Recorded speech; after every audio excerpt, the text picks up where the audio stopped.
Hello and welcome to the Whose Turn Is It Anyway podcast, a podcast all about our gaming group and, of course, board games. I'm Dan, hello, your current first player, and I'm joined by other players, JP. Hello. Bex. Hello. And Rob Dog. Hi. And we're going to be talking about board games and all things Guess Who related, but not in the mass market sense. But before we get to the crux of it, how are we all doing? Does it have hair? Guess who? No. I used to have a brilliant Guess Who question. Do they have an E in their name? Oh, you broke it, haven't yeah. you? Yeah. Yeah, because how That's many my left favourite. without E's? That was, I think that was 2 rows. 2 rows done Yeah, in one question. Yeah, it was either 2 rows or 2 rows done. I It's can't. not the spirit of the game. That doesn't matter though. It's about efficiency. Well, that's what the shaman said. E's are good. These are good. Is that Ebenezer good? He said Ebenezer good. Yeah, anyway, we're good. We're all good, are we? Yeah. Yeah. My day off today, so I've done nothing. Same. We had what's the thing where your electric doesn't work? A power cut? A power cut. That's the word. I've got no words. We had no electricity either, and every single thing I wanted to do. Revolve Yeah, power. I got out of bed. I was like, oh, I'll have a coffee. No, I won't. And you go, oh yeah, I can't. I'm going to have a coffee. All right, I'm going to have a shower. No, I won't do that either. Yeah. All right, I'll empty the dishwasher. I could do that. Very exciting. And everything else, I thought, oh, I'll listen to the last episode of the pod. No, I won't because I hadn't downloaded. Got no internet. Got no internet. If only you had a wall of games that didn't Analog. require I was power. on my own. Solo mode. It's the solo mode. Solo mode. Listen Play to my some previous games. podcast about solo Well, I gaming. would have and loved to, Rob, but I couldn't because I had no effing internet to listen to anything.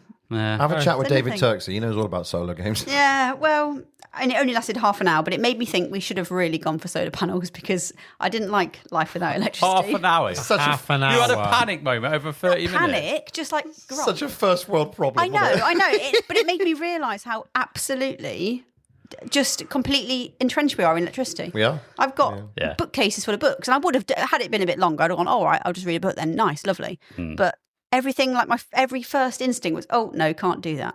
Oh, I'll click. No, can't do that. Oh, I could have hoovered. I've got a new chargeable hoover, but I didn't really fancy that. Yeah, that will work. That will- It doesn't yeah. work. It doesn't work. No, It doesn't no, work. No, you can't do It's electric. that. But other than that, I've had a lovely You could have day. built Lego. I finished it, mate. Completed Did you? it. Oh, you were Yeah. Rivendell set. Rivendell, yeah, it's done. I started my new £300 Done mine. set.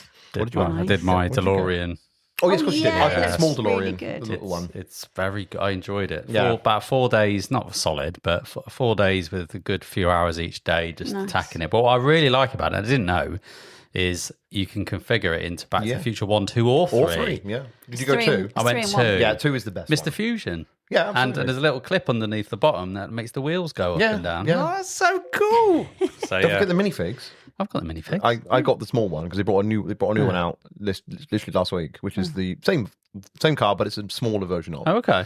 And it only costs £24. Yes, this one was more. bad. As But well I as- didn't buy it. You didn't Christmas buy- present. Nice. That's even You better. stole That's even it. better. Yeah, I'm a thief. Are we a Lego podcast? Yeah. We could be. Welcome to the Lego podcast. Welcome to Brick to Brick. It's probably already taken. You know what my favourite Lego brick is?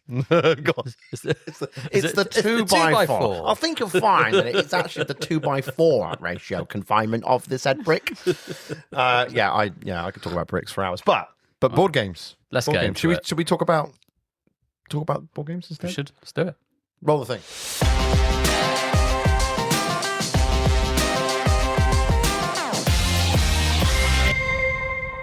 So let's talk about Hex. What have we all been up to in the world of board games?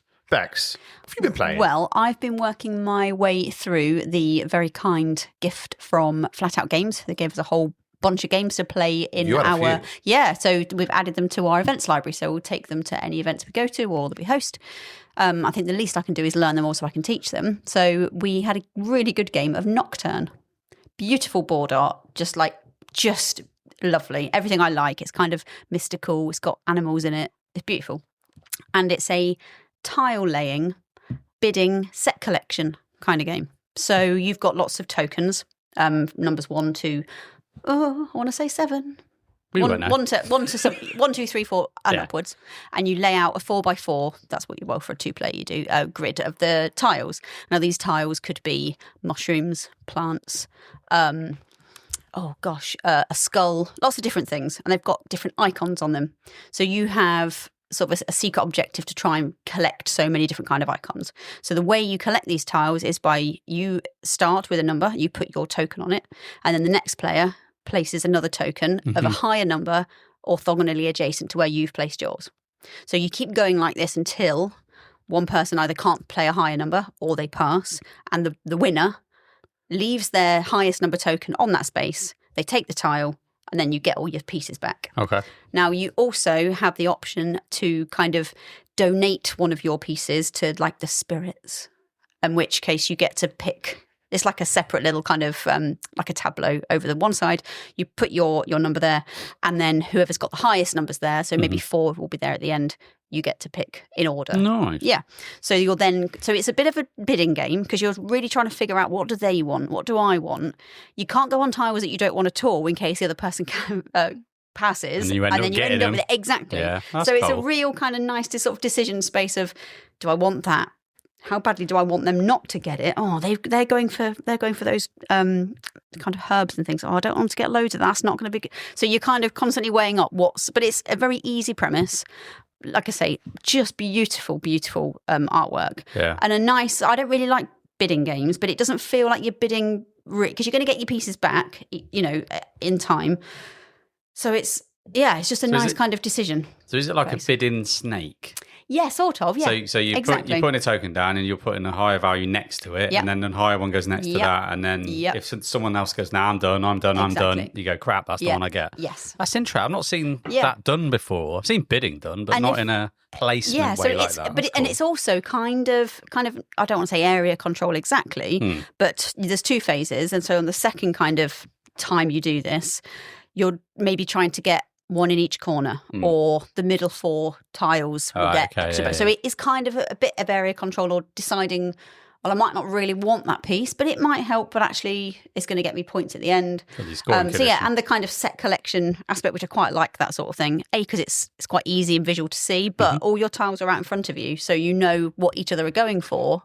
It's not all the time where you've got to remember stuff, but really liked it. Very, very easy to teach. Thankfully, because I'll hopefully be doing that quite a bit. But really nice game. I'm getting Earth kind of vibes. Less frantic than Earth. Earth can feel a little bit, because you're all taking a turn all at the same time. Yeah, it can be a bit like, but yes, similar sort of thing. You're not exactly building a tableau because you're just collecting the pieces, but you're looking for certain icons. But it's a decision of, do I want this more than that? What are they going to get if I get this? Which is quite nice. It's kind of giving me, and I know this mechanically very different, but it's giving me Whisper vibes. And that's tile kind of laying and picking up and all that kind of stuff. And it's very set. And just Dan's got his iPad and he's got the BGG up, so we can kind of have a look at it as we talk. But aesthetically, you've got that kind of nighttime, woodland kind of vibe to it. So it's giving me Sobel vibes. Yeah, it's cool. She's the illustrator. But I'm really intrigued by that. The bidding mechanic. Yeah, it's interesting. I guess it'd be a really good way of introducing people to bidding games in a way that isn't going to make them feel like, is this just like a competition then? Do I want to, it's really good. Really good. Cool. Nice. Rob Dog. Yeah. What have you been playing? Can we just highlight that who'd have thought that you would have brought a touch of professionalism to this podcast by bringing up the game that we're discussing on a tablet? You're probably the first person to do it. Yeah, you are. No. In nearly 4 years. Genuinely. Well, if I've got a screen, I might as well use it. What have you been playing then, Rob? What have you been playing, Rob Dog? Well, I've watched quite a few videos on YouTube around solo gaming since I've kind of got into my solo gaming a little bit more. So I wonder what other people's like kind of top 5, top 10 solo games are. And there was a game that kept coming up and I like the look of it. And luckily, a member of the gaming group got it for Christmas. And so I went and played Vantage. And a lot of people were saying that it's brilliant solo. So I was like, I'll check it out. And then I saw the price and I was like, well, I might just have to wait a little bit to get it. But like I say, Pete got it for Christmas, so we managed to go and play it, and I bloody loved it. There's something like 1,300 cards in this game. Yeah. There's a lot of stuff. There's like 800 of them are locations, so it's not even like a campaign game. No, it's a set. It's a one-shot. one-off, and each adventure is going to be different. You might see the same cards again. So how it works is for the first scenario, we are in space, right? We've got how many people are playing. You're in space and your spaceship is about to crash. So you jettison your spaceship, you land on this planet. Your radios are still working, but of course you guys are scattered across the planet. That's why you can still talk to each other at the table. You can, and you'll get a location card, and you can describe your location card. And there's a small bit of text on the bottom that you can say, but that's it. That's all you can say. Because there's a chance that other people are going to find the location where you were at earlier, or start. Because if you can find each other, then great, and you can attack. You can attack problems and things like that together. But you'll have an overall quest. You'll have an overall goal, I should say, and then you can pick up. I can't remember what they called it, but effectively they're like side goals. Along the way. The more you discover, and it's kind of a choose your own adventure vibe. So on your location cards, there are 6 actions that you can take. Now, at each location, you can only do one action. So, and again, they're quite, they're one word: look, hide, steal, things like this. And they've all got individual colors, and you get big books. So if you're going to do a fight action, you go to the fight book. The number of your card is there, and it'll tell you what you're going to do. Now, you always automatically pass, but you just don't know how much you're going to how much you're going to be impeded by doing that, and that all depends on dice rolls. And there's ways of manipulating the dice, because your character cards have dice have skill spaces for you to put dice. So if you roll 5 dice, and you can place 3 of them, and 2 of them have got heart damage on, you're going to take 2 damage. So it's what you can't position on your cards. Now, if you're playing with other people, you can also put your dice on their cards, providing the symbols and the actions match what the action that you've taken on the card. So that's the benefit of trying to find each other. Yeah, well, you can do that because they say in the book that it's you're helping. You can help with skill checks as well, because your radios are still working. So you are effectively coaching somebody through a skill that they might not necessarily know, which I thought was a really clever. Yeah, that's cool. It's incredibly thematic, considering that all you're doing is looking at a card. You can do one action from that card, and then you have to move on. And on the top will be your direction that you want to go. Now, some of them will have flat numbers, and so you go, I'm going to 341 or whatever it is. You look at the travel book. Tells you, if it's numbered, you don't look at the travel book. You just take the card. You roll a dice to move. You have to slot 1 dice. If you're going to a place that hasn't got a number but has got a star, because you can't always go left and right, you can't always go east or west. Sometimes you can only go north or south. Then you look at the traveling book, and it tells you what you need to do. So if you're climbing a mountain, for example, it might say you need to roll 6 dice because it's a hard check. Okay, yeah. If you're in a rolling meadow, it'll say roll 2 dice because the terrain's easier and things like that. So for me, it was I couldn't stop thinking about it after I played it, because the replayability, the chances of you having the same adventure are almost next to none. I mean, don't get me wrong, there is a chance that it will happen. There's a chance you're going to win the lottery, but I've been playing it for all my adult life and I still haven't won it. So, it's that the replayability of it was awesome. We played it at 4 players. Now, there is a lot of downtime when you're playing 4 players. It's up to 6, I think. Yeah. So wow, 6? Yeah. It's Stonemaier, isn't it? So for me, I get why it's on a lot of people's solo list, because the decisions that you can make, and it's so accessible and it's so easy to set up. You've got a player board, and you've got a character card in the middle, and you're trying to build a 3x3 grid. So the skills that you get add things. You can create weapons. You can the stuff that you can find companions, which come with more skill slots. So then you're able to roll more dice and slot more dice. So you're able to do hard attack challenges. I instantly found a dungeon, and we of course you did. It's quite ironic. Yeah. In our scenario, we had to get 2 crystals of different colors. So I found one very quickly, but I took a lot of damage going through, because I didn't know what I was doing. I didn't know I was in a dungeon. Stumbling around. Yeah, and it's like, you found a cave, a poisonous cave, and I'm not immune to poison damage, so you have been poisoned. You're like, oh, crap. So and so I kind of stumbled upon a crystal, but and then I was just doing this weird circle that I had to kind of back out of, and then kind of move from there. But you're interested because you're trying to think. Well, you sound very similar to a place where I am, but it turns out it's completely different. Now there's sort of maps that you can find, there's cities, there's shops that you can go to. We didn't even scratch the surface with this game. At 4-player, we played it for 6 hours. Wow! Because that was a learning game as well. It took us a while to get going, and that's quite a long time. But that was 6 hours from being unpunched. So we literally punched it, learned it, played it, 4-player. We did win. We did beat the scenario, but we had a blast, and I thoroughly enjoyed it to the point where I am going to buy it. But we're very busy. It's my wife's birthday, and we have to go back to America for work. So I'm probably not going to pick it up until March, just because of timing. But if it wasn't such a big, heavy box, I would buy it and take it to when we go away, because it was brilliant, so accessible. And I thoroughly enjoyed it. That was good. Nice. Vantage. I will try it. I'd like to give it a go. Yeah. It sounds like Earthborn Rangers light, Yeah. doesn't it? It sounds like it's kind of more shallow but wide, if that makes sense. Where Earthborn Rangers seems deeper. I don't know. Not played Vantage, so I can't really comment. No. But yeah, it seems more shallow, but there's a lot more kind of width Scope. to the game, scope to the game, and the fact that you do get the variety in that way.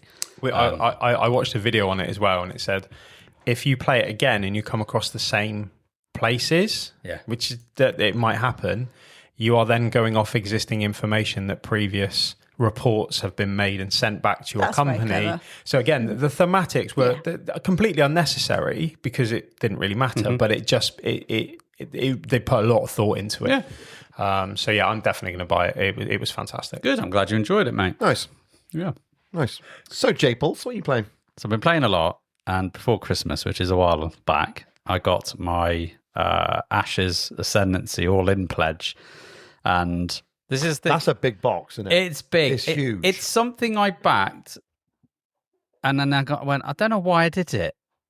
I'm so proud of you. And Did you play it beforehand? Yeah. Rob's got it. Yeah. I don't know. It's one of those, like, it got me in the moment, and I just decided You were weak at the time. Yeah, it was a good idea to do, and I've always liked Ashes as a game. But let me explain Ashes for those that don't know what Ashes is. So Ashes is a game. I think it might be 20 years old. It's old now. I think it's like 2010. Maybe it's 50. Yeah, the first iteration. First iteration. It's had a few iterations as it's gone, but Ashes is basically a 1v1. Well, it started off as a 1v1 card battler, like your Magic the Gatherings kind of type of game. And the premise of it is that you play as a Phoenix born, and these are kind of powerful people or beings that have got magical abilities granted by some ancient Phoenix.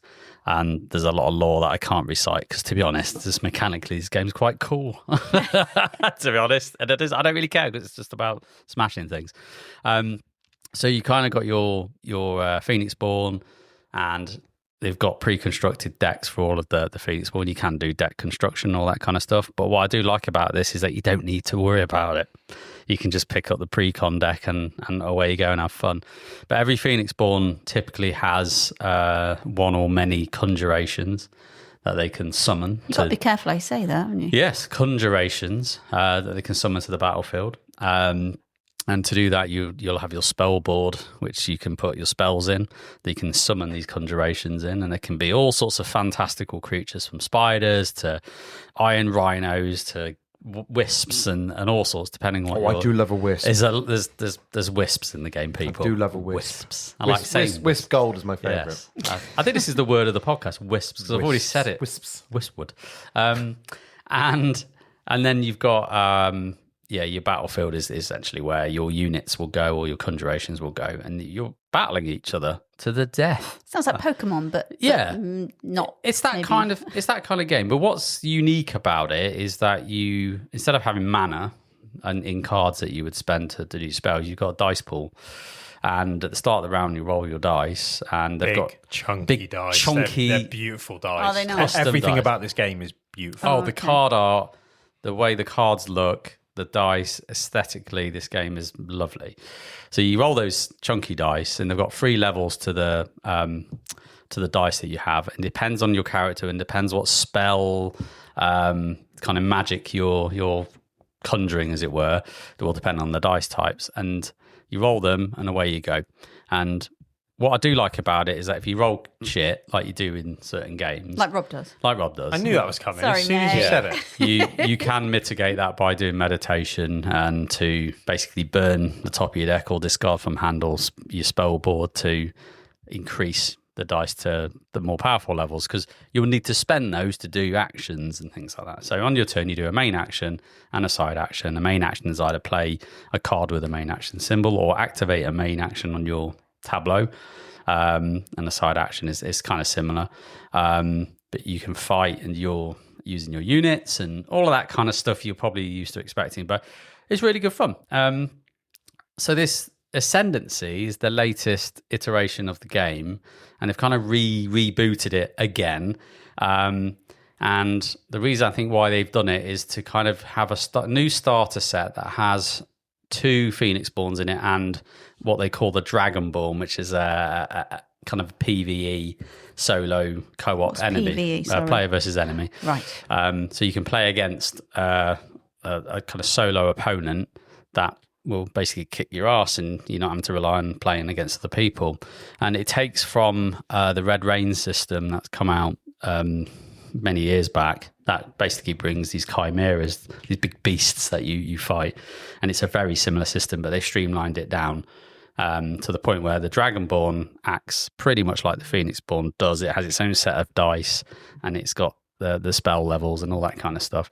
And it works really well. And because I went all in, I've got the bloody great big box. I've got pretty much everything that's come out. I saw it in Bristol. It's sharp. It's massive. It's huge and it's gorgeous. And I'm like, holy shit, there's so much content in this. I don't know why I've done it, but I started playing it and I'm enjoying just kind of diving into it as a solo experience, to be honest, at the minute, and trying the different decks out, because every Phoenixborn plays completely different. They are very unique. Very unique. And I love that. You know, you've got a Blood Witch who is very weird and to play, because she's putting like blood puppets out and she's trying to sacrifice her own blood puppets to do damage to her enemy. Blood puppet sounds horrific. Yeah, she's just think like voodoo. Okay. Yeah, the artwork is really cool. It's like, as well. oh my god! And then you've got other ones. Got one of the new ones, Aaron Frostpeak, he basically can use his dice to put onto his own units to act as more shield, so that things become a bit more tanky.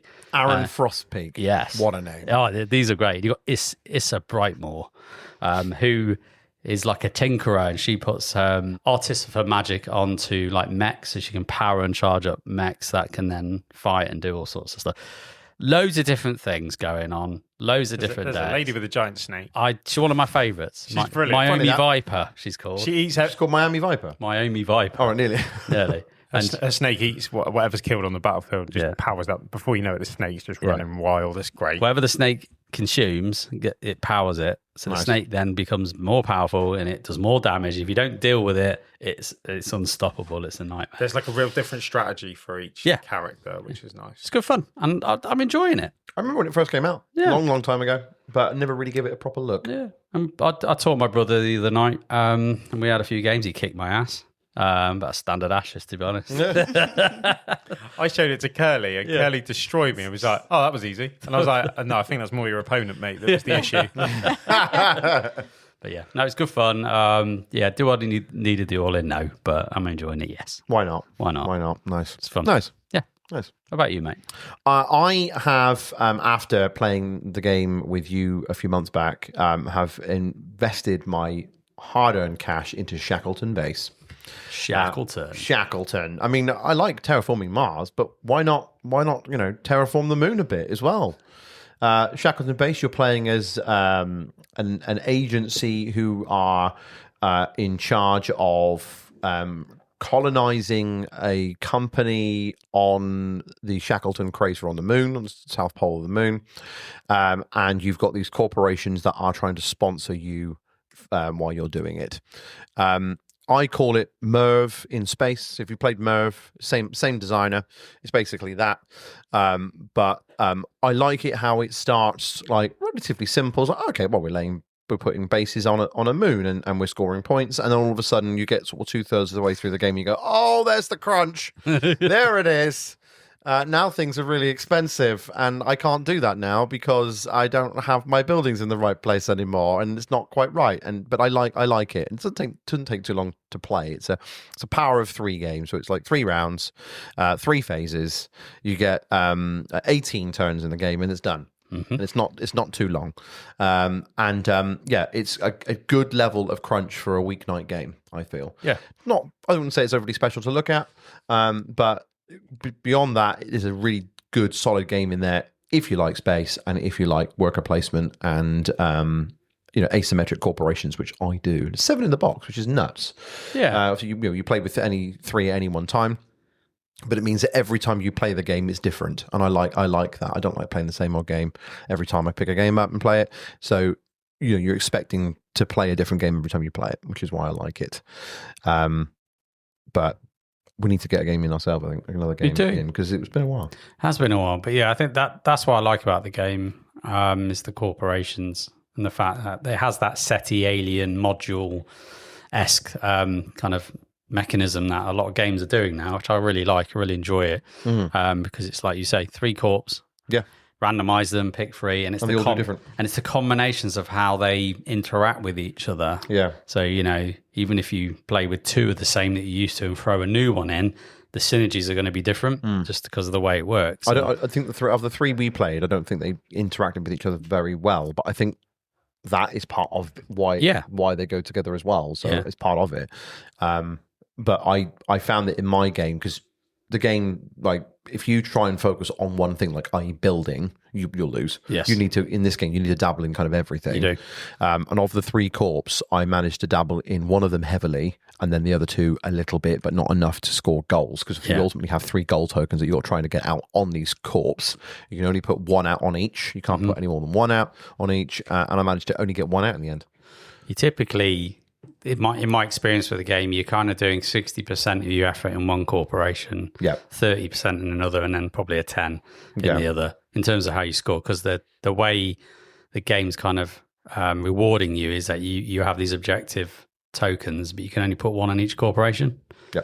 So you kind of can't just go all in on 1.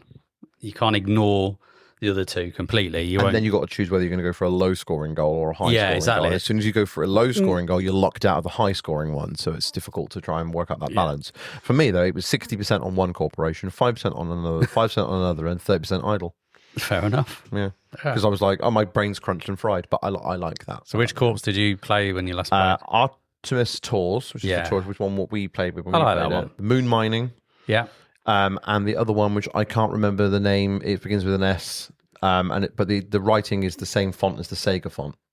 Oh, right. Is it the science one? Yeah, it's one with takes specimens. It's that one. Yeah. Where it's got like 2 tuck boxes in the box, because they're all come in lovely little cute tuck boxes. One, so I played with those 3, which is the starter 3 that they suggest you play with. Yeah. Very good. I'm keen to get it back to the table again and play again, because it's great. Love Crunch. My favourite one, I think, is the one with the asteroid. That the one where it blows up a certain part of the moon, and that's the one we played when we played it first. It's coming, but you don't know where it's going to hit, and you're like, good. You have to kind of invest in the defense system of the moon so it can blow the asteroid out of the way. If no one does it enough, the thing's going to hit, and it's going to destroy some bases. Did you know that they're doing an expansion? Yeah, I did. Yeah, with 3. I think it's another 3 new corps. Yeah, I'd expect them to kind of chuck some more expansion corps in there, because it's just so easy to do it that way. I'm not saying it's easy to design it, but it's easy just to go, I can put you some more corps, and you don't really need to change the game system. It smells like it doesn't need it, but it smells like it's going to have some, because of what it's like and how it's set up. It's very clever. I like expansions like that don't change the actual main game, just give you a bit more variety. Do you think I'd like Shackleton Base? I don't think they think that. Their faces are saying no. I don't know. Not sure. It doesn't play like TM, because it's not. You're not card drafting. You're not trying to get icons to unlock other icons. Okay. It's not like that. And you've leveled up. So you're kind of harder now to say whether you would or would not like a game. Yeah, It's not that I don't think you are. It's just I genuinely don't know with you anymore. But Just don't know with you anymore. but there's a board, and you're putting things out on a board similarly to that you would do in TM. Yeah. Okay. But just the mechanics are different. It's maybe just I'd give it a go knowing then. how the thing that got me that I didn't quite grok the first time, but if you've played Merv, you're probably used to it, is the fact that you put your workers around the edge of the crater and you can basically get income from a row that kind of goes across section of this circle, so a bunch of hexes basically. And you can either get money, you can get resources, or you can get Corporation tokens. corp tokens. And it's kind of remembering that, how do I get money again? Oh yeah, I can get it through this kind of different mechanism that I'm not quite used to. Or the lunar base. Yeah. You can get it from there as You well. get it from there. So it's once you get your head around that, it's fine. It's also the fact that you got the people, the astronauts around the outside of the board, but at the very in the cleanup phase, you get 'em. whoever has majority of building presence in a line will get that astronaut, and then you get to put it in your own base. And when you put them in your own base, it will score you points. It will get you more income based on where you put it. It's on the heavier end, Becky. Maybe it's a But- second play. I'd like it because the Yes. first play I think I'd be like, oh God, what's going on? I think so. But the second play I'd be like, oh, I get this now. It took me like 3 calls of the first game to go, oh, I get this, and then went, oh, I actually really like this. This is really good. And then I had to read the rulebook 3 times for it to properly go in. It's not like it's not a bad rulebook. It's just that's how I learn. Try it. Yeah, give it a go. More than happy to teach you. I've just noticed it plays at 1. Solo. It does play solo. Yeah, it's got a solo. Yeah, it's got a solo deck in there. Yeah, Nice. very good. Should we get on to the main event? Let's do it. do Roll the it. thing.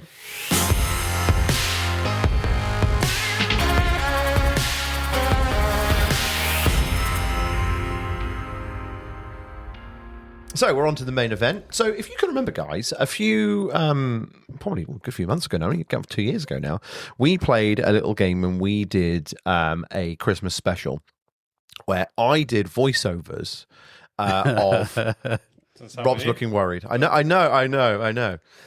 Of people or workers set in a board game environment, and you had to guess which game that these workers were residing in. So we're going to play it again, folks. We're going to do it again. So you've built a whole episode around this little mini game that you did for our Christmas special. I love it.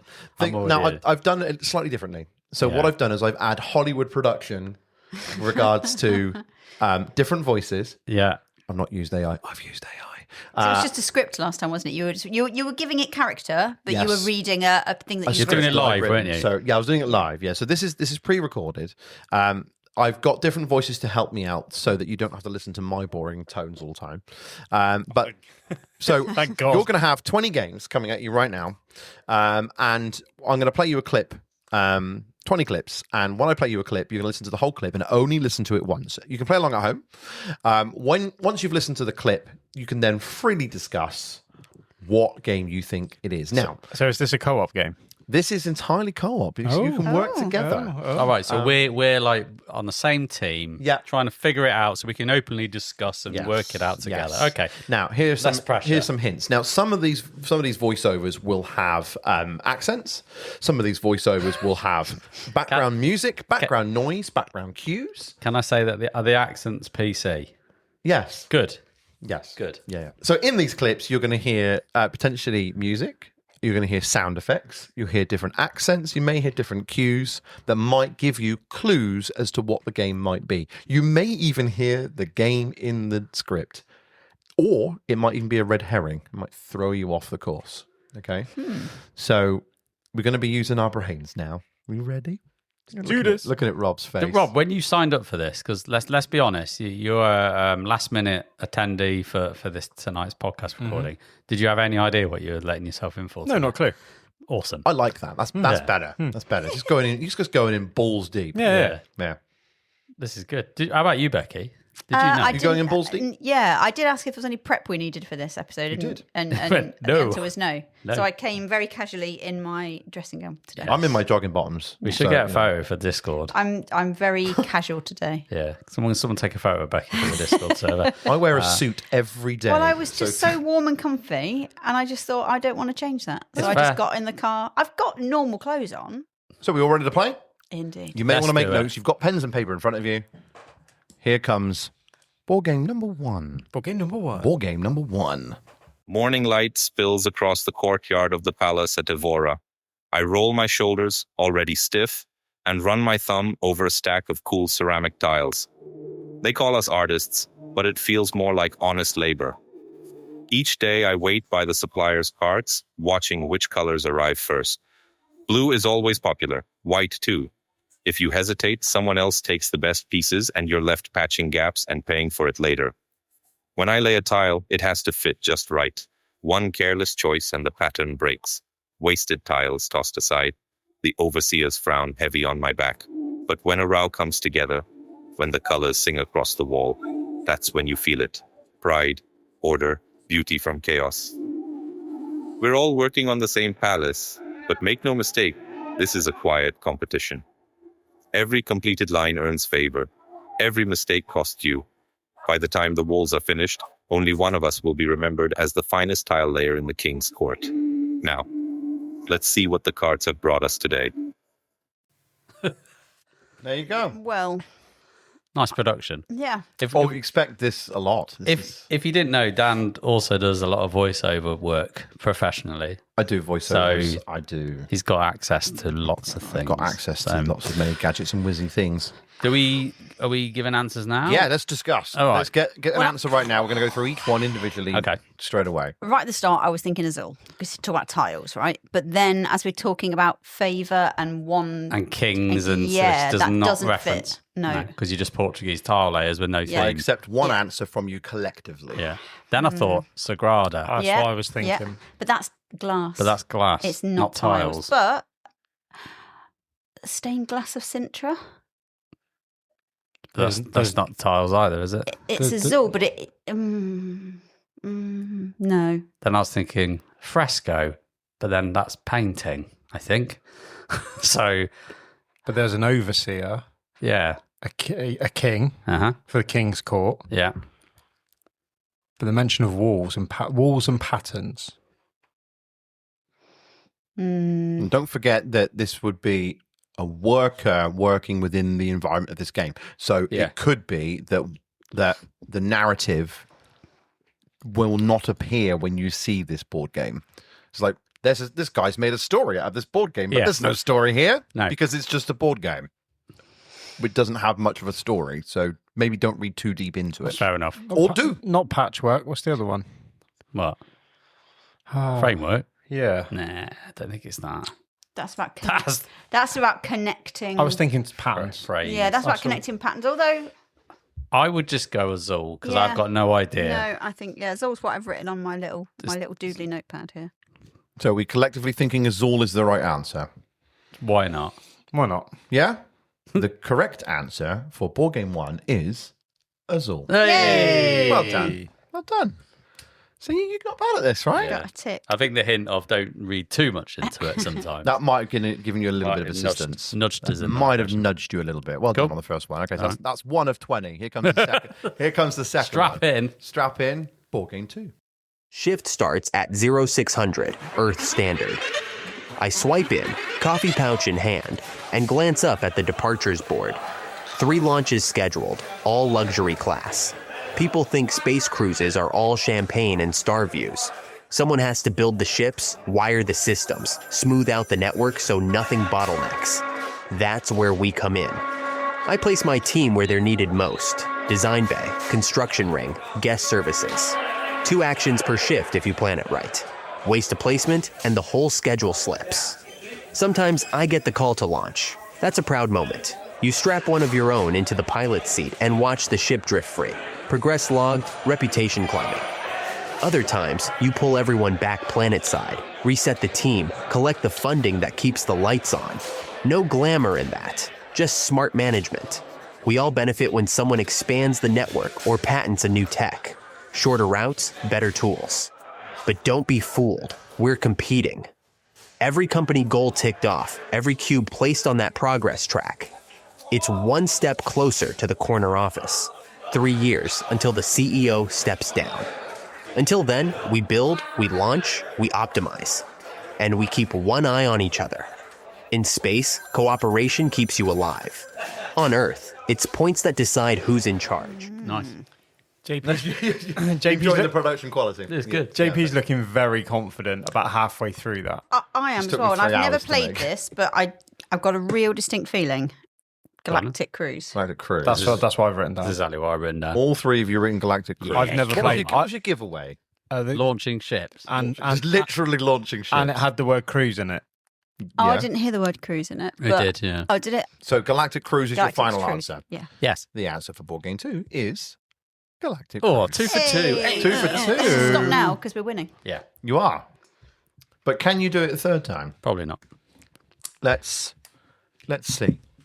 Board game number 3. Board game number 3. Board game number 3. The city speaks in codes if you know how to listen. Doors don't open from the street. They open when you knock the right way, at the right time, with the right people watching. Every block answers to someone, and everyone answers to someone higher up. That's just how things are run. I move pieces, not people. A man here, a delivery there. Too quiet and you're forgotten. Too loud and you're noticed by the wrong crowd. Success isn't about size. It's about timing, leverage, and knowing when to make the books say what they need to say. Money flows best when it looks like it isn't flowing at all. Friends help until they don't. Rivals smile until they don't.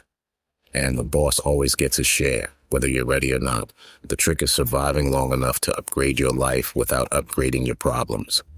By the time the city realizes who's really running things, the vault should already be full. In this town, the winner isn't the one with the biggest mouth. It's the one still standing when the lights go out. Okay. I haven't got a clue for that one. My guts are speakeasy. Sounds good. Interesting. I was Yeah. getting that sort of vibe, that gangster. Gangster. This sounds like busy streets, New York. I've never played it though. So is there like co-op elements? Not co-op elements, but working together like You're defending against mobsters that are coming into the city so there's a generically, there- but you are working against other people as well. but you have played it? but there are parts where you have to work You're right. together. Did you buy it? It's coming. It's coming because Yeah. I saw people's deliveries of them are coming. In the US, they've got them. UK stuck on a container somewhere. Rubbish. Yeah. That's where my brain went. I'm not saying it is that, but that's kind of where my I've brain got went. nothing to offer.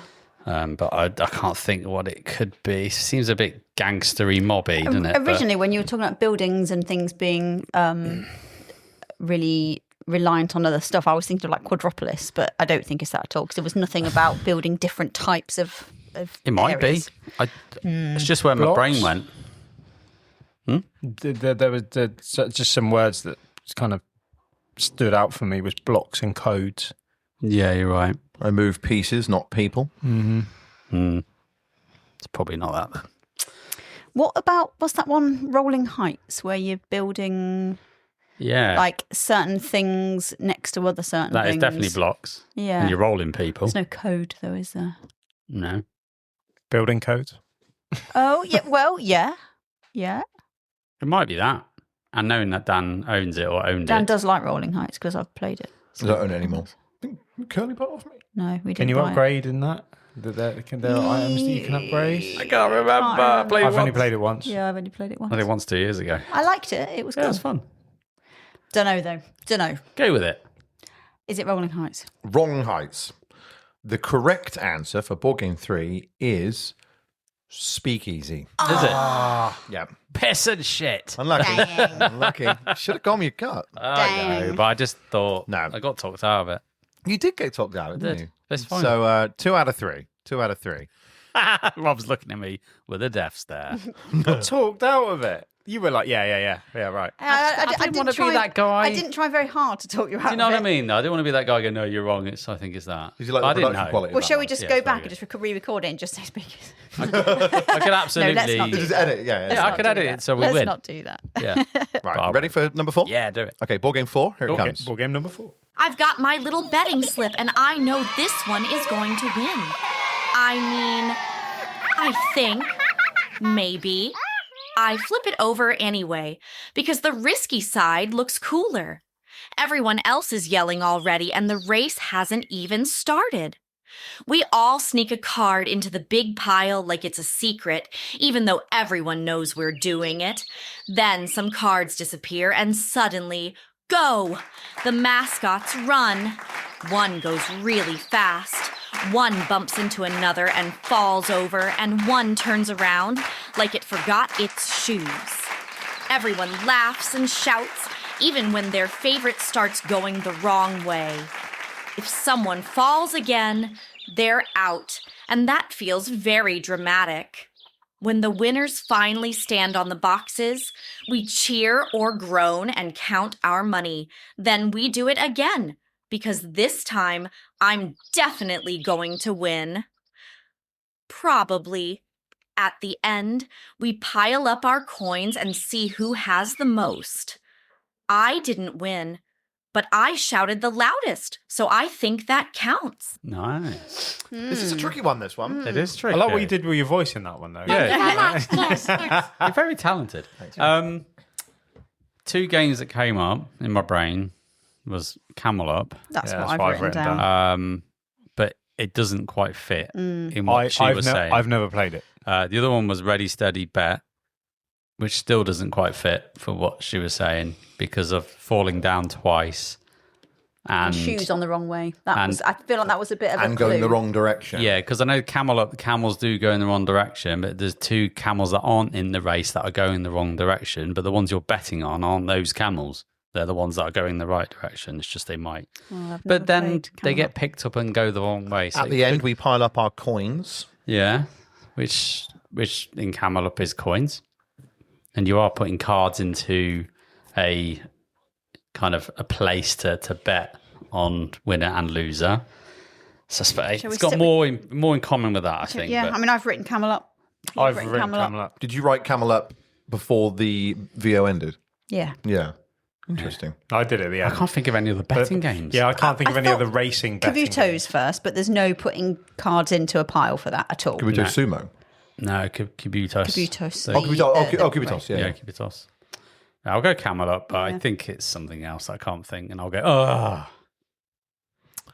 Board game number 4 is Hot Streak. Hot Streak. I've never heard of Yes. that. No. Have you not? So it's relatively new. Yeah. And the board is basically, think of like kitchen foil and how you pull kitchen foil out of the roll. Yeah. The board comes out like that. So that's your whole board. And you have little cartoon races that are Yes. on the tracks. That's why you said mascots, because they're like... Mascots, yeah, the mascots, which was right at the very start of the conversation. Fair enough. I'd never heard of that. So mascots, Hot Streak. Hot Streak. Okay. So we're on 2 for 4. Yep. We should have given up after 50%. 50%. Damn it.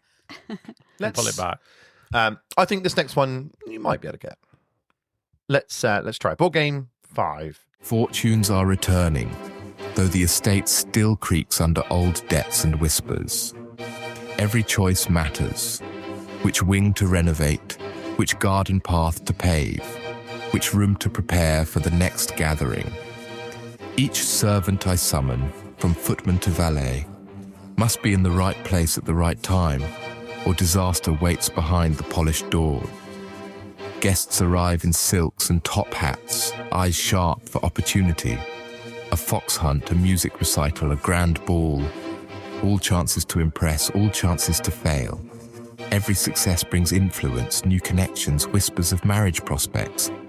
Every mistake is a social sting, a glance of disapproval that spreads faster than the latest gossip. By candlelight, I plan the next turn, choosing tiles and staff like a general placing troops. Some nights it's a triumph, others a delicate dance of recovery. Only those who balance wealth, reputation, and society's caprice will find the hand of the county's most eligible, and with it, victory. In this game of drawing rooms and loyalty, I am both master and prisoner of my own obsession. Don't tally ho. Is it Bridgerton the board game? Mummies and daddies and ponies and yarn. Yeah. I think I know what Was it Downton Abbey, the board game?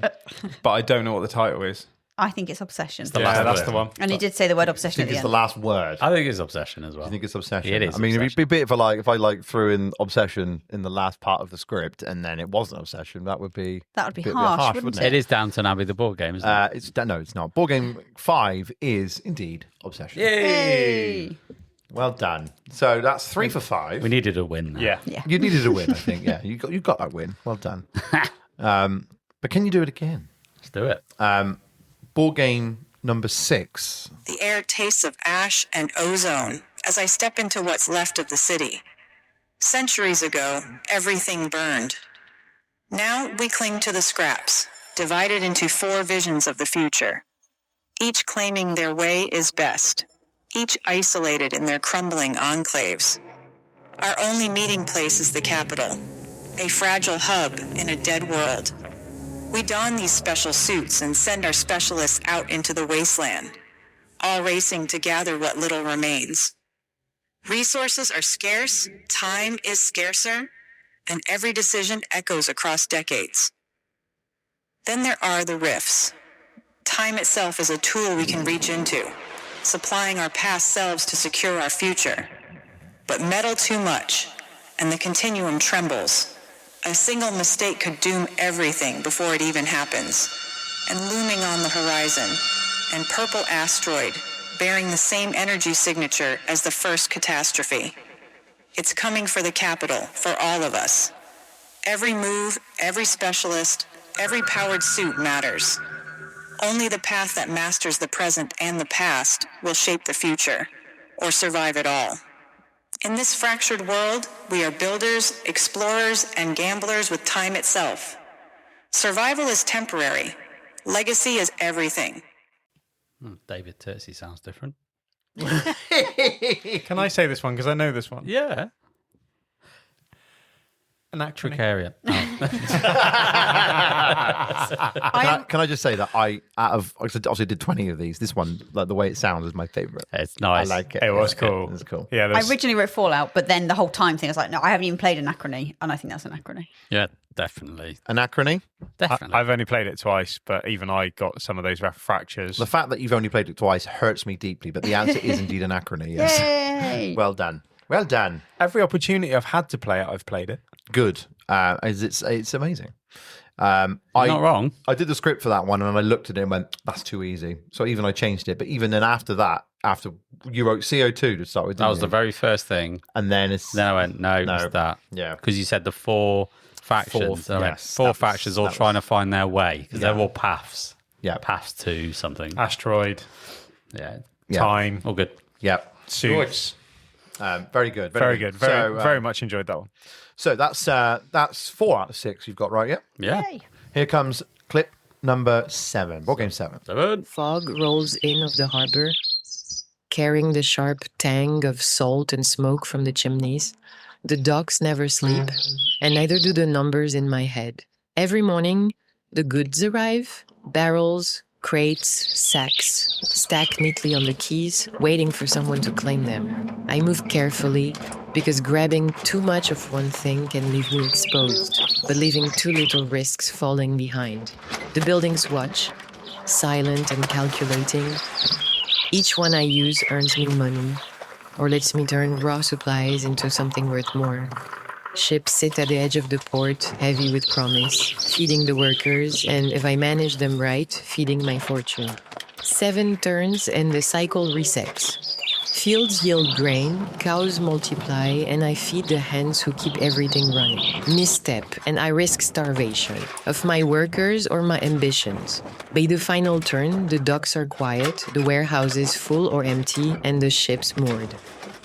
Only then do the sums really matter. The buildings I've claimed, the goods I've transformed, the ships I've commanded. The one with the sharpest eyes and the heaviest purse leaves the harbor a king. In this world of salt, wood, and coin, fortune favors the patient, but it is stolen by the clever. I thought I knew it, but then I didn't. Deep being meaningful, but have you got the right answer? No. Let's discuss. What did you have? I had brass. Yeah, I had brass as well. I started with that, but then, Barrels and trade and movement and... But then the ships thing. Yeah.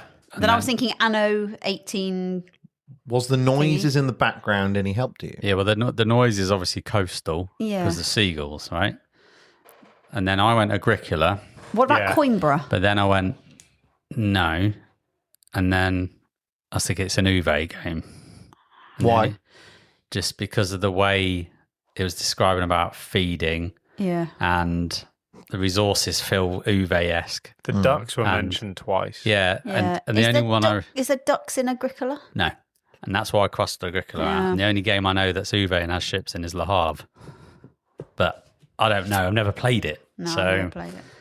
But I know he has, and I know he loves it. And I think if it was brass, they'd have a Birmingham accent, perhaps. Or Lancashire. It could be Lancashire. Lancashire's got ships. But it didn't have either or of those. Or a Pittsburgh. But was she French?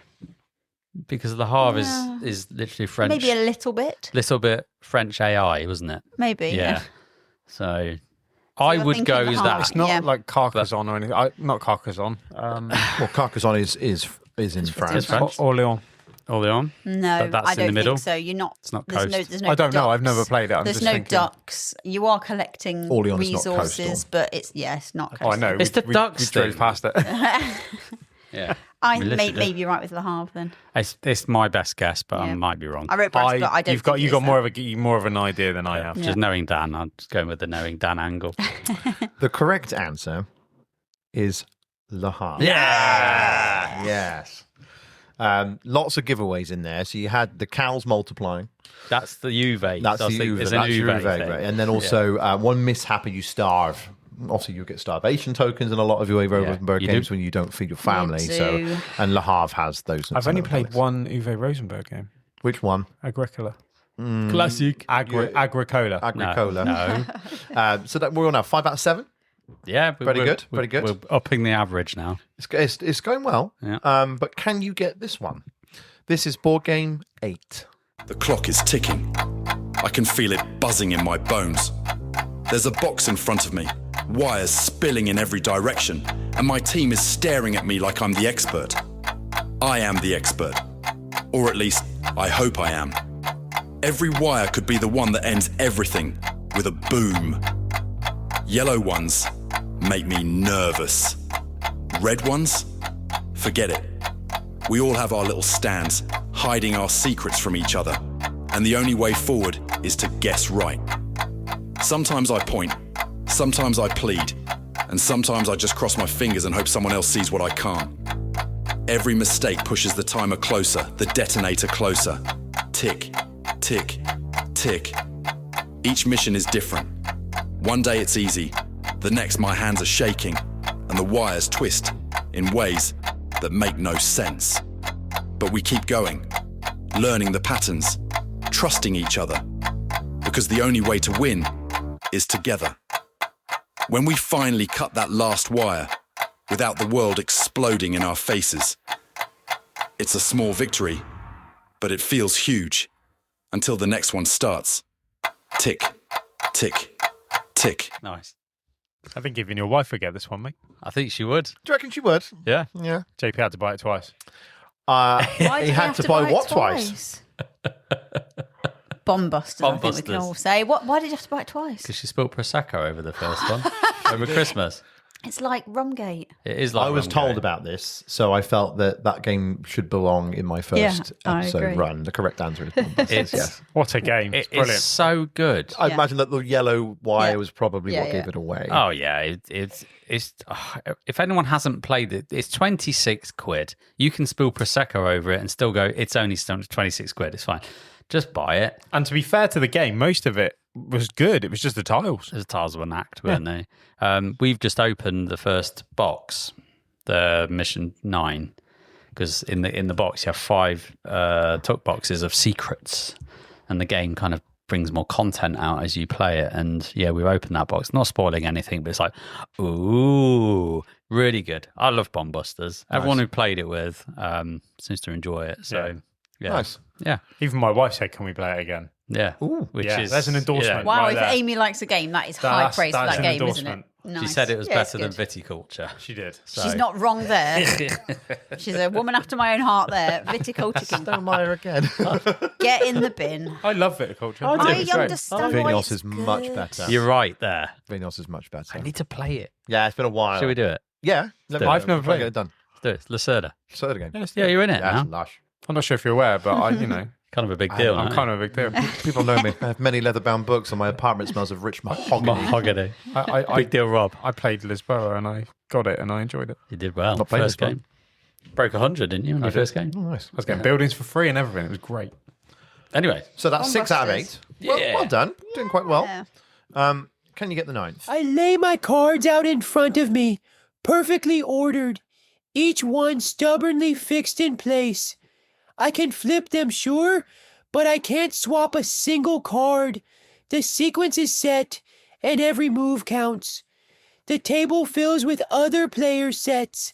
I can either play, putting down a string of numbers and hope it's stronger, or I can pry a card from one of their sets and slip it carefully into my own hand, upside or right side up, reshaping my chances without touching the order. Every time I do, someone else scores a point, and I grit my teeth and keep going. Some sets are long, some short. Some are simple matches, some sequences that climb or fall. One wrong choice, and my carefully built set is taken, buried face down in front of me. Timing is everything. Sometimes I rotate my hand and see the hidden side of each card for the first time, trying to spot the advantage.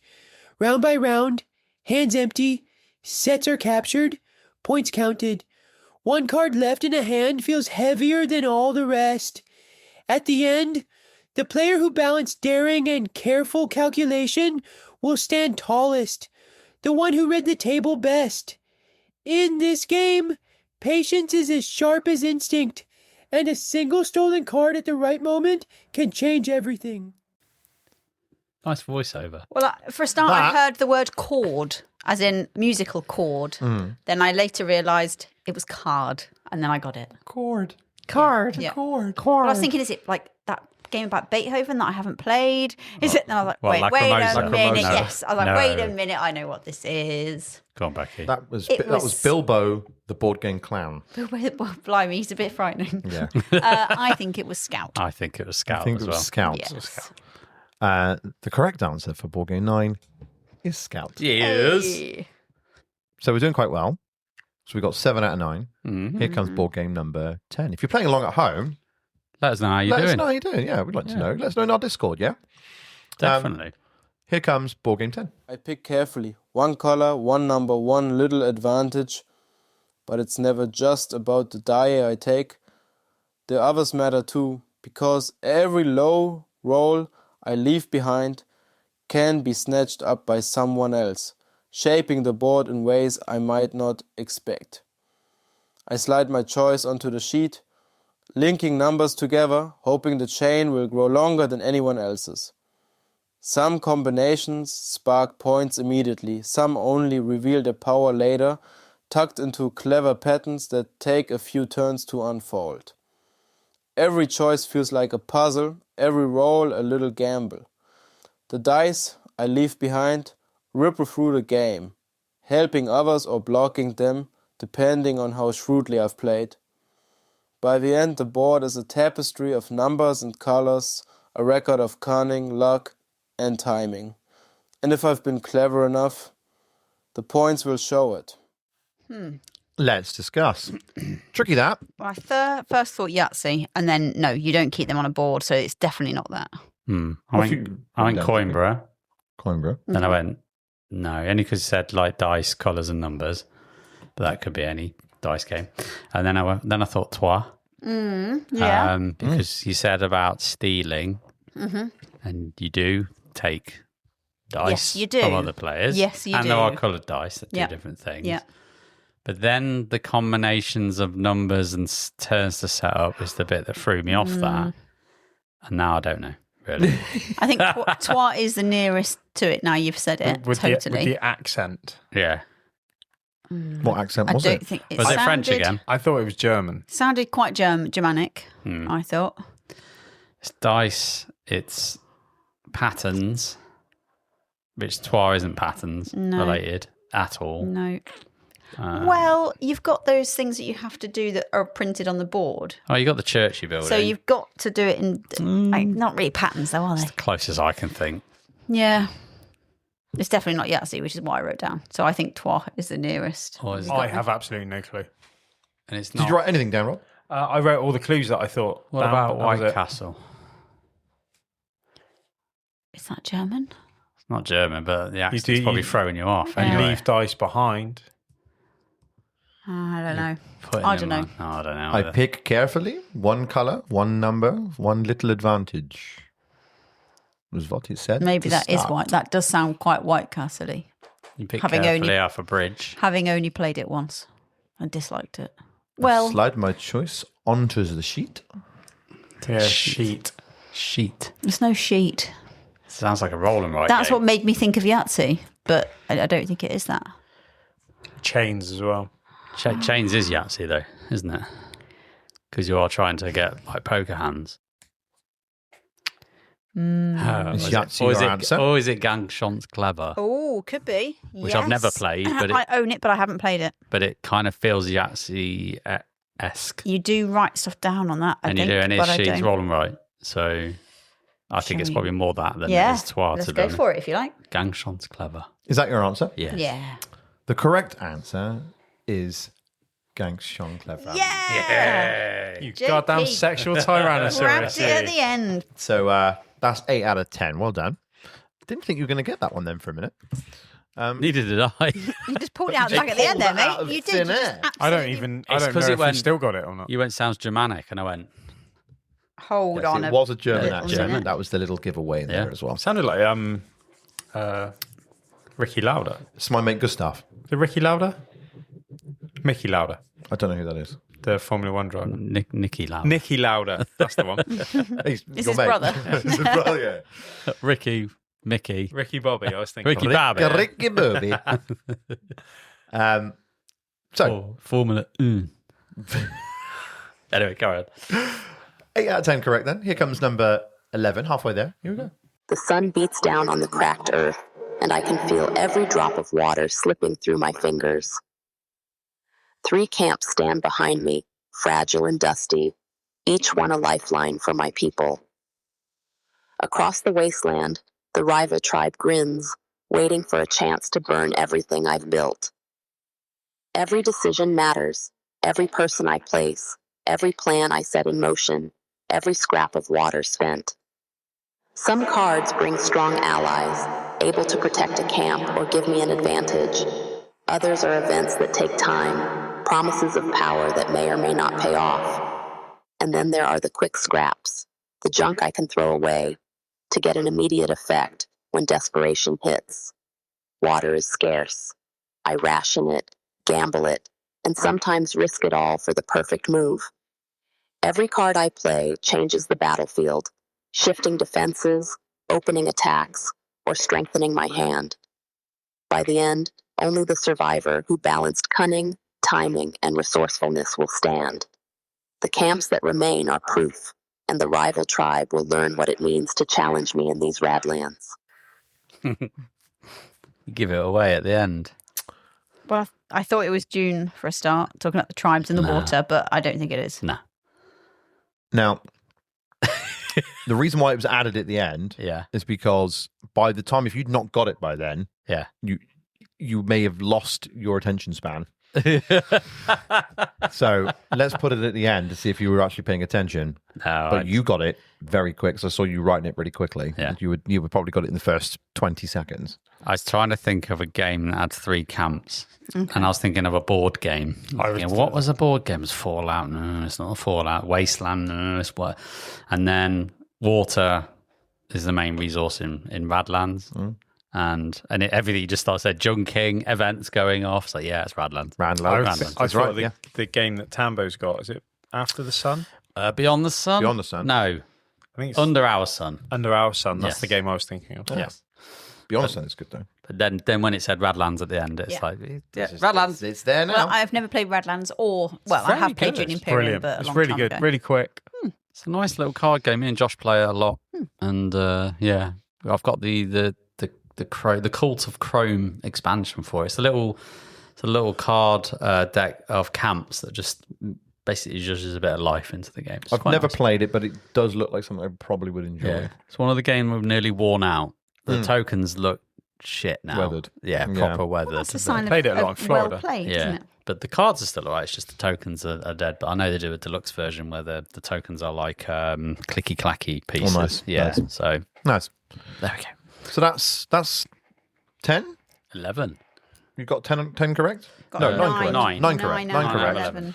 Here comes board game 12. I lay my pencil against the paper, surveying streets that don't yet exist. Numbers decide the order, but the shapes and symbols beside them hold the real power. Some cards let me summon helpers. Others grant little treasures or spaces for green to grow. Every choice bends the street in a new way. Sometimes a subtle shift opens a path. Sometimes it blocks what I was planning. The table hums with silent competition. Everyone shapes their plots at once, and the ripple of their moves can either aid me or trap me. I twist, duplicate, and adjust what I can, chasing patterns that only reveal themselves a turn at a time. By the end, the blocks are filled, the small gems of parks and pools shining like secrets kept, and every number tells part of the story. The cleverest planner is not the one who builds fastest, but the one who sees the possibilities hidden in the cards and streets and turns them into a perfect little world. So for a start, I thought Railroad Ink when we talk about the streets. And then very quickly, there was helpers. I was like, nah, it's not that then. Then when you were describing everyone's doing things together and there could be like, you didn't say earthquake, but you said something. I was like, oh, could it be Tenby? Because that's how we were describing when you separate the places. But I don't think it's Tenby. I've written Quadropolis. Not played it. I played it a long time ago when it first came out. I played it at UKGE. And yes, there are buildings in it, as he describes. And it's about your sort of synergy with what you've got next to what. Are you building patterns or shapes in Quadropolis in a way that kind of? Certain things have to, to get more points, you need them in a line you need to or kind a of connect chunk. them? Okay. Yeah. Okay. But yeah, I'm not confident with it. I wrote Welcome To, which is a... Oh, yeah, Dan really likes that. But it's a game of where you're putting numbers in a street. Yeah, you're building houses. And you're trying to get the numbers all in order, aren't Yeah, you? you But are. I've never played it. I know what it is. It's good. It's really good. I don't know about the other things it was saying in it, though. There's no workers, there's no helpers. Cards? I had no idea. I mean, you're turning cards over in the game, but you haven't got cards. No. You're turning cards to say this is this number. That's or where that that's number. going. Yeah. Well, not where it's going like because you decide where it's going, but Yeah, but it's a number. Yeah. You're saying what it's you've going got in the to street place. is Yes. there. Yeah. And going, I hope it's all right. I don't know. Rob? The only thing I was thinking about was Lorenzo. Why? Il Magnifico. Yeah. Yeah. Helpers, was it patterns, numbers, streets. I've just But seen again, that was a complete random I've guess. seen that you've written pencil and paper, and I'd forgotten about that. That's what made me think it was railroading, so that could lean to Welcome To. Because it's a flip and Because right. it's a flip and right, Yeah, yeah. because the first thing he said, I put down my pen and paper. Oh, Yeah. my pencil and paper. Yeah. And you are sort of drawing on your map. Did he though. say something about swimming pools? Yeah, he said pools, lakes. Well, there is certain. I've only played the main game once, and I've only played, and that was on BGA. Uh-huh. And Played I it at my played house. the Christmas version Played it at at my your house, house. Yeah, and there are some things that if they've got, I think there is pools in the main something around game. that. Yeah, Maybe it I is think that. you could be right. I think Welcome To is a good shout. Should we go for it? Yeah. Yeah, the matter, I've got Let's mine. lock it in. Lock it in. Answer locked in. I can reveal that board game 12's answer is welcome to. Nice. You've got pulls in there, the numbers. Yeah. You've got pen and paper right at the start. That's why I wrote it down. Yeah. Very good. Good clue. See, Rob's doing a good thing. He's writing down the words that he's listening to. I'm not. I'm just guessing games. I'm going with feelings. You'll go feelings. So between us, we've got each other covered, I think. So. Like a whole human body, like the brain, body, and mind. Yeah. Nice. So that's 10 out of 12. Here comes the 13th. Board game 13. Here we go. The water is dark and endless, and the hum of the engines is the only sound that matters. We sit shoulder to shoulder, each with a job to do. One of us steers the vessel through invisible currents, calling out moves that only make sense to the rest of the crew. Another listens, straining to catch the faintest hint of the enemy's path. Somewhere below, machines are armed and ready, waiting for the perfect moment. Every decision is a gamble. Move too boldly and they could strike before you even see them. Hesitate, and the opportunity slips into the deep. Silence is survival. Chaos is death. Sometimes we act in turns, careful and precise. Other times, everything happens at once. The ocean alive with secret maneuvers, torpedoes arcing through the black water, and both crews dancing a deadly game of cat and mouse. When the explosions fade and the wreckage settles on the seabed, it's not just skill that decides who wins, but it's timing, communication, and the courage to keep hunting in a world where no one can hear you scream. Well, I think we've got that one, haven't we? I think we have. Go on, Rob. It's your I want favourite to watch game. the movie. Sorry? I want to watch the movie. The Hunt for the Red October. Or me losing my shit. Yeah, just Rob losing his shit at that game. I want to play it again. This table is probably the heaviest table I've ever seen, and it nearly got flipped. It is that kind of game, isn't it? It is. And I really want to play it again. I've not played it for a very long time. It's a very good game. Captain Sonar. Yeah. Captain Sonar, indeed. Captain Sonar. Well done. Very good. So board game 13 was Captain Sonar. Very good. Here comes board game number 14. The wind howls outside, and the walls of the colony groan under the weight of snow and fear. Inside, people whisper and scheme. Everyone has their hands on the tools, but not every hand is honest. Some hearts beat for the group, some beat for secrets only they understand. Every choice is a knife's edge. Share supplies or hold back. Defend the gates or slip away. Trust the voice next to you, or suspect it hides a knife. Crises appear like shadows at the edge of vision. Frost, hunger, strangers at the fence. Each one must be solved, or the colony falters. Yet solving them isn't enough. Some eyes are watching, waiting, scheming, each with a personal mission that could aid or betray. Victory is strange here. Sometimes everyone wins, sometimes no one does. Sometimes survival is measured not by strength, but by cunning, by reading the intentions behind the words, by knowing when to lend a hand and when to guard your own. Out there, the world is dead and cold. Inside, the living can be just as dangerous. Survival isn't just a matter of food and fire. It's a matter of hearts and whose you can trust. I think I've got a good idea on this one. I think I've got a good idea, but I think he might be doing it to swindle us. I thought, first of all, knowing Dan, yeah, and knowing that he loves the kick in the ball simulator. I mean, it's his favourite game. It's his favourite game and hobby. Yeah. Frostpunk. Yeah. That's what I thought. But then, first, the other thing, is there hidden roles in Frostpunk? No. You mentioned knives a lot. I'm thinking Dead of Winter. There's no zombie reference, but everything else was there.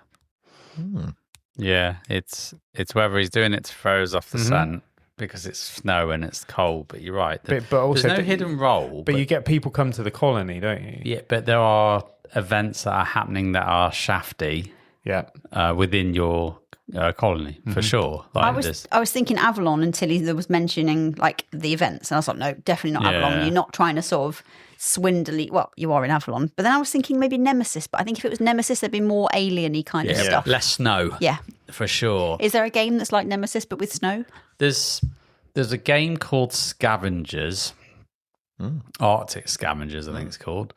Never played it, and I think it's a deck builder.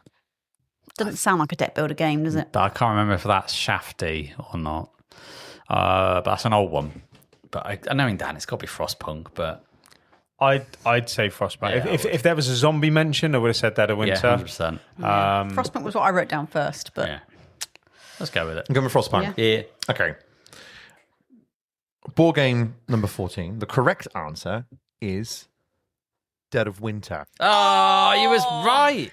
He was right. In fact, Dead of Winter. Left the zombies out. I deliberately didn't mention any word of the word zombie in there because as soon as that would have popped up, you would have scribbled out what you put out there. I've written it down. You've got the walls of the colony groan right in the first sentence.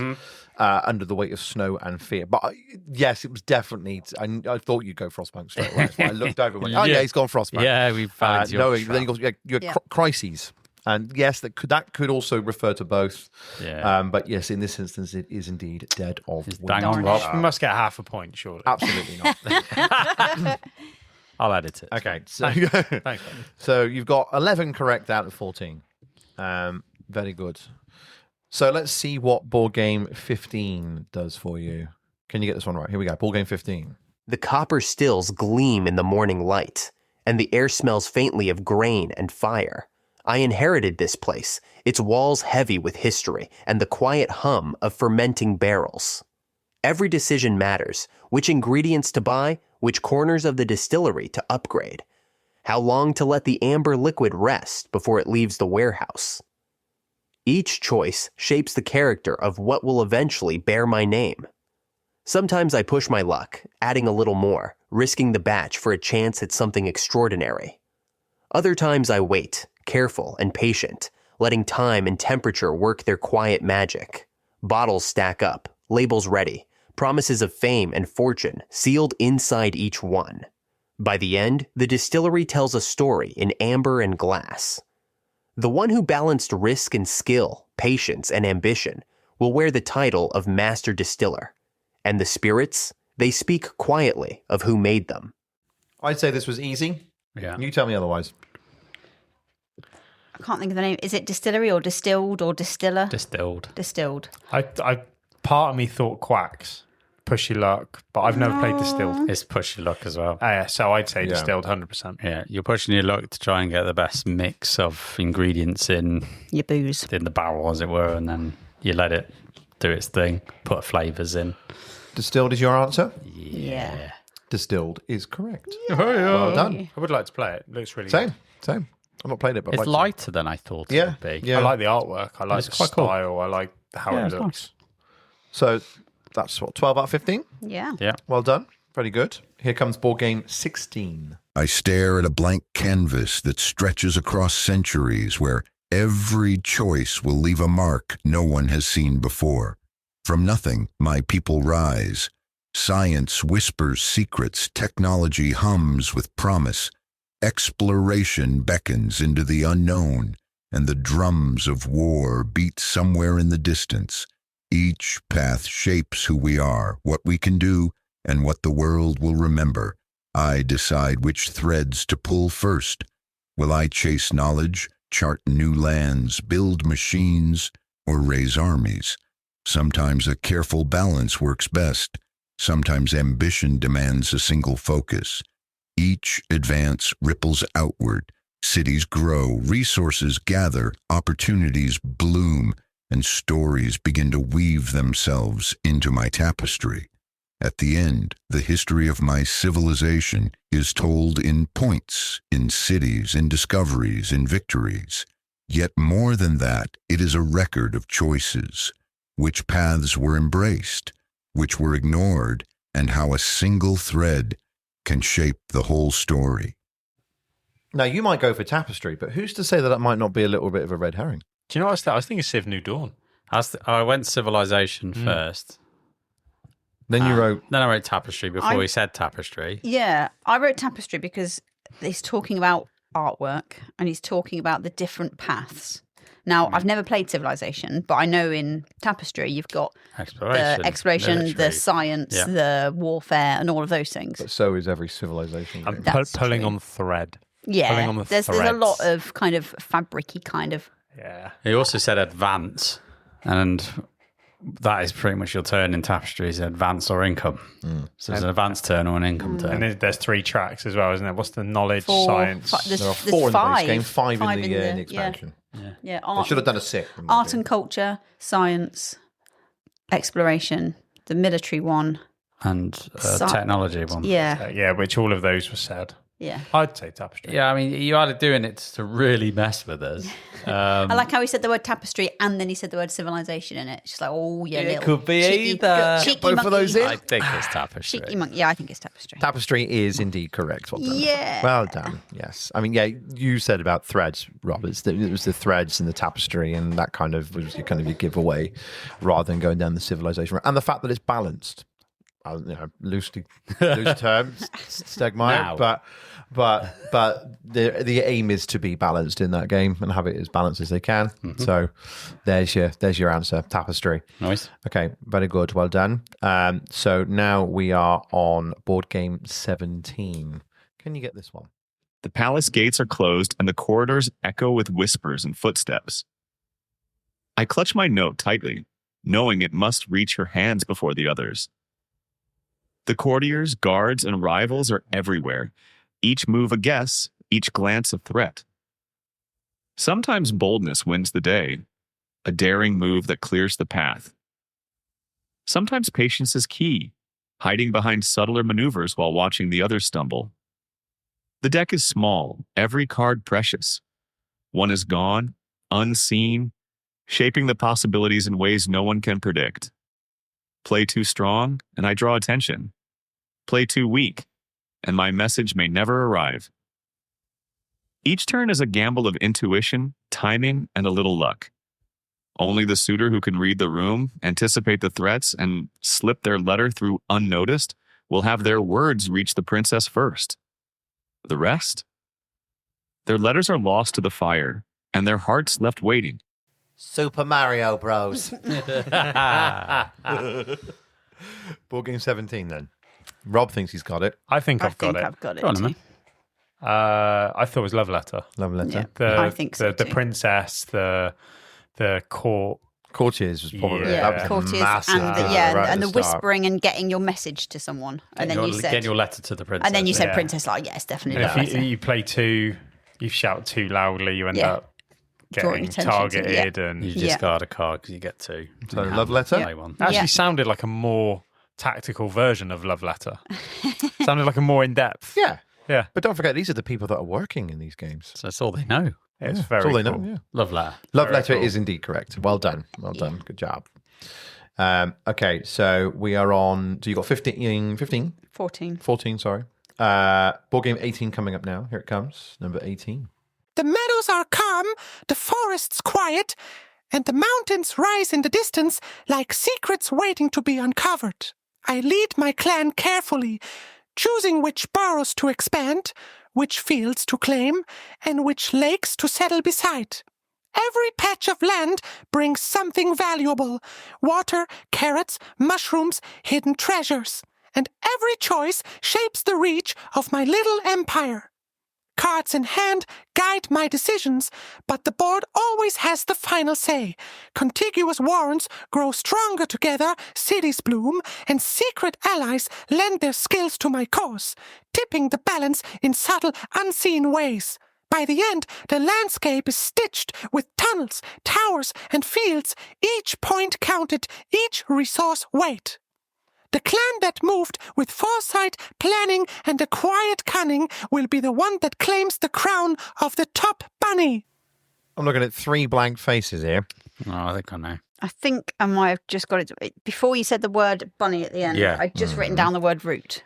Okay. And then you said bunny, and I was like, oh, I think it might be root. But originally I wrote Septimer, and I was like, wait a minute, no. You were talking about resources and being watched, that sort of thing. Like, If it was Carrots. Septimer, I think you based did a on bit that witchy. voice, who do you think would have been the character? You would have had, well, the Septimer, the main woman, maybe. Hello, maybe. Jesus. I think. Oh, boy. I think it could have been Root.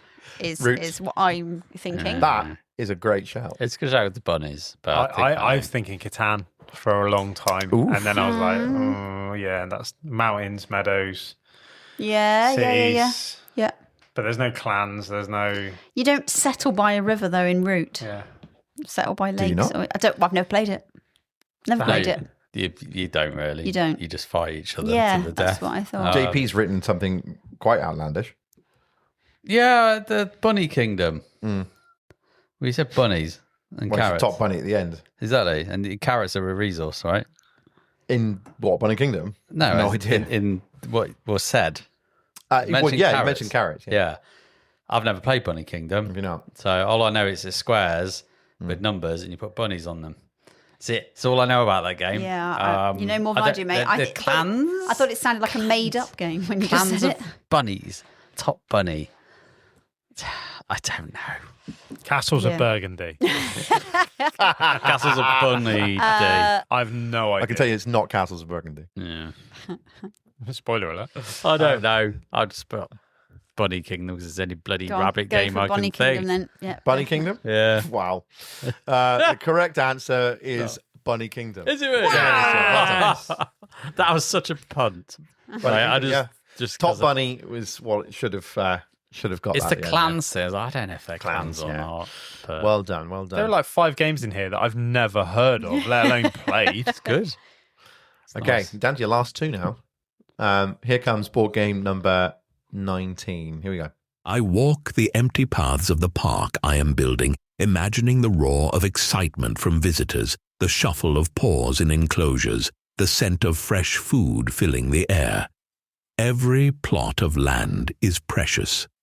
Where to place the den, which corners to leave open for grazing, where to build a cafe or resting spot for humans who wander my creation. Each structure fits like a puzzle piece, some shapes awkward, others perfect. The more efficiently I use the space, the more the park comes alive. New permits, new animals, and new enclosures arrive like gifts, waiting for the right moment to be added. By the end, the park is a mosaic of habitats, paths, and animal homes. The cleverest planner has made the land sing with life.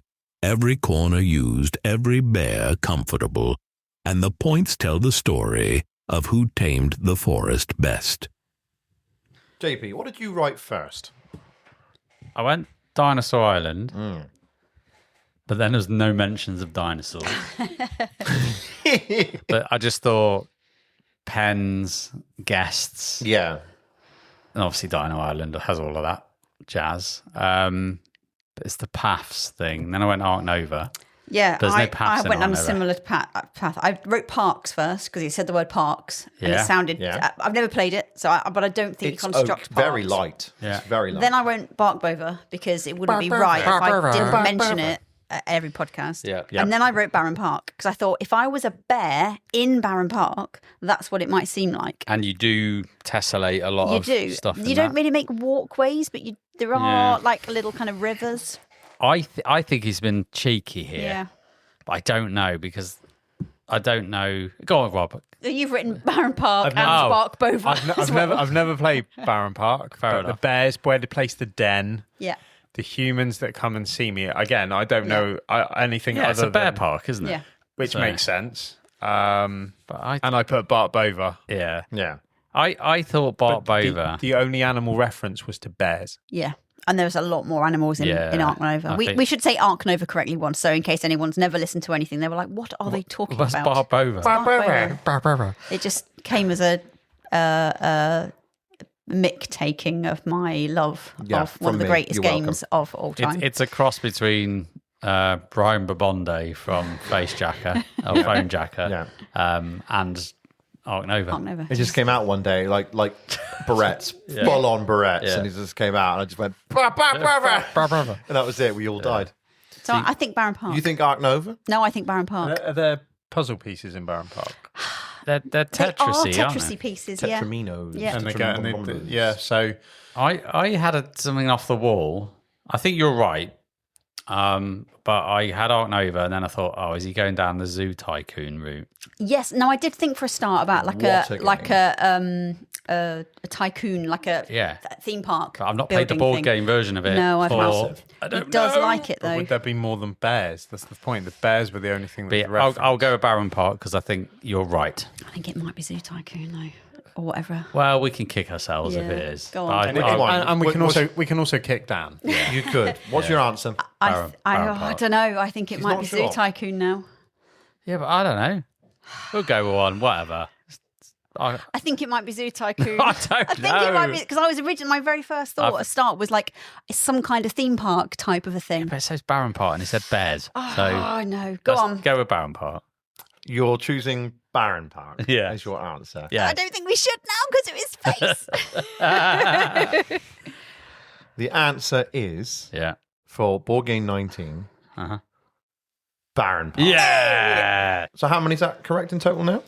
16 out of 19. Very good, very good. Okay, can you get the last one? Here it is, board game 20. Here is your last clip. The jazz drifts through the streets, smoke curling around gas lamps, and the city hums with laughter that hides 1,000 secrets. But beneath the surface, something stirs. Shadows twist where no light reaches, and strange shapes writhe just beyond understanding. Doors to other worlds are cracking open, letting in whispers and horrors that no sane mind should see. We are a small band, the few who notice, the few willing to act. Each step through here is a risk, gathering allies, weapons, spells, and forbidden knowledge while monsters lurk in every alley. Every gate we close is temporary, a fragile seal against the madness pressing in. Time slips away, the city teeters on the brink, and only coordination, courage, and cleverness can stave off the Ancient One. Fail, and the streets will be empty, the world consumed by forces older than memory. Succeed, and we will have held back the darkness, at least for tonight.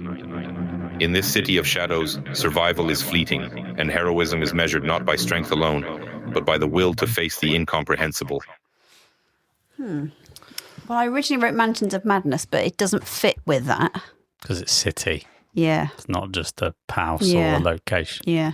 So Arkham Horror is... okay. What's the jazz thing about then? Yeah, because I picked up on the jazz thing. It's probably the era it's setting. So if it's Cthulhu-y Lovecraft, it's going to be jazz clubs, it's 20s, it's all of that. It's Lovecraft 20s? Isn't it? I thought it was earlier than that. I thought Lovecraft was like 18. Kind of like Prohibition 18 era. something. I thought it was 30s. Yeah, well, because before World War II, right? Yeah, but after World War One. Yeah, it's that Prohibition era. I believe that's called the Interbellum. Oh. And the only reason I know that is because of furnace. I've typed in Lovecraft and it's telling me about yarn. But it's I'd say Arkham Horror because if it's based on the board game of Arkham Horror, it's set in a city. Yes. If it's the sequel to it, I cannot remember its goddamn name. Eldritch Horror. Eldritch Horror, which is set across the world. Yep. Yes. So it's not that. You've got Elder Sign. Elder Sign, which is the dice game. The dice one. You've got Arkham Horror, the card game. Which could be. Yeah. There's a lot of games set in this universe, right? Yeah, there's so many Cthulhu-esque games. Yep. So there are many. Call of Cthulhu. Call of Cthulhu. Tiny Epic Cthulhu. That's the only one I've played. Letters from Whitechapel could be set in the same universe. No, it said Ancient One. So. And it said Madness, Insanity, and... That sounds kind of... It's got to be... Arkham Horror then, doesn't it? Yeah, I'd go Arkham Horror, but... And H.P. Lovecraft died in 1937, so I think early 1900s. And I remember in Arkham Horror, the card game, you went for a jazz club once in one of the scenarios. We went for a jazz club. But it's going to be part of the world. I think that's where we found the rumours of the Yellow King, if I'm not mistaken. That's right. That is right. It was that scenario. It was that deck, wasn't it? Whatever you call it. Set. Yeah. So you think Arkham Horror? Arkham Horror. Of the one that's right, we'll pick that one. Would you like to lock that in? Should we lock it in? Yeah. Locking it in. Yeah. Locking it in. The correct answer for Board Game 20 and the final one for this Guess Who episode is Arkham Horror. Hey! Yes. Well done. Yes, boy. 17 out of 20. That's not bad, is pretty it? good. That's not bad. So I hope my 3 hours of slaving away at doing some quirky little scripts for you. Did you have fun with that? I have great fun with doing things like that. They all sounded great. But I hope you did as well. Yeah, it was fun. I enjoyed that. How did you get on at home? Let us know in the comments. Let us know on our Discord. It'd be great to find out. Did you get them all right? Did you get all 20? Or did you only get a few? Let us know, please. It'd be awesome to know. Thank you so much for playing along. Hope you guys enjoyed it. Yeah, it's good fun, mate. Fantastic. Really good. Really good. Liked it.